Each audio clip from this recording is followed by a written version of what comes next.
ಇಂದಿನ ಸುದ್ದಿಜಾಲ. ನಮಸ್ತೆ ವೀಕ್ಷಕರೇ, ನಾನು ಅನನ್ಯ ಎಸ್ ಭಾರದ್ವಾಜ್.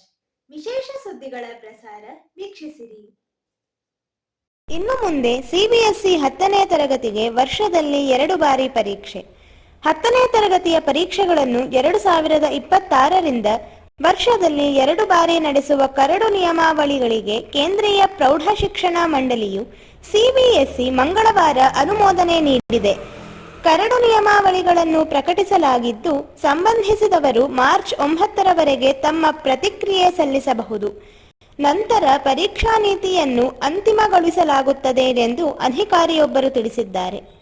ಕರಡು ನಿಯಮಾವಳಿ ಪ್ರಕಾರ ಮೊದಲ ಹಂತದ ಪರೀಕ್ಷೆಗಳು ಫೆಬ್ರವರಿ 17ರಿಂದ ಮಾರ್ಚ್ 6ರವರೆಗೆ ಹಾಗೂ ಎರಡನೇ ಹಂತದ ಪರೀಕ್ಷೆಗಳು ಮೇ 5ರಿಂದ 20ರವರೆಗೆ ನಡೆಯಲಿವೆ.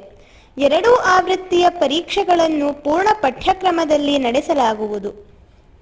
2 ಆವೃತ್ತಿಗಳಲ್ಲೂ ಒಂದೇ ಪರೀಕ್ಷಾ ಕೇಂದ್ರ ಒದಗಿಸಲಾಗುವುದು.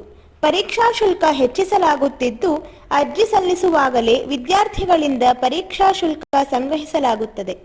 ಮೊದಲ ಮತ್ತು ಎರಡನೇ ಆವೃತ್ತಿಯ ಪರೀಕ್ಷೆಗಳನ್ನು ಹೊರತುಪಡಿಸಿ ಯಾವುದೇ ವಿಶೇಷ ಪರೀಕ್ಷೆಗಳನ್ನು ನಡೆಸಲಾಗುವುದಿಲ್ಲ ಎಂದು ಮಂಡಳಿಯ ಹಿರಿಯ ಅಧಿಕಾರಿಯೊಬ್ಬರು ತಿಳಿಸಿದ್ದಾರೆ. ವಿದ್ಯಾರ್ಥಿಗಳಿಗೆ ಶಾಲಾ ವರ್ಷದಲ್ಲಿ 2 ಬಾರಿ ಪರೀಕ್ಷೆಗಳನ್ನು ತೆಗೆದುಕೊಳ್ಳಲು ಅವಕಾಶ ನೀಡಬೇಕೆಂದು ನೂತನ ರಾಷ್ಟ್ರೀಯ ಶಿಕ್ಷಣ ನೀತಿ NEP ಶಿಫಾರಸು ಮಾಡಿತ್ತು.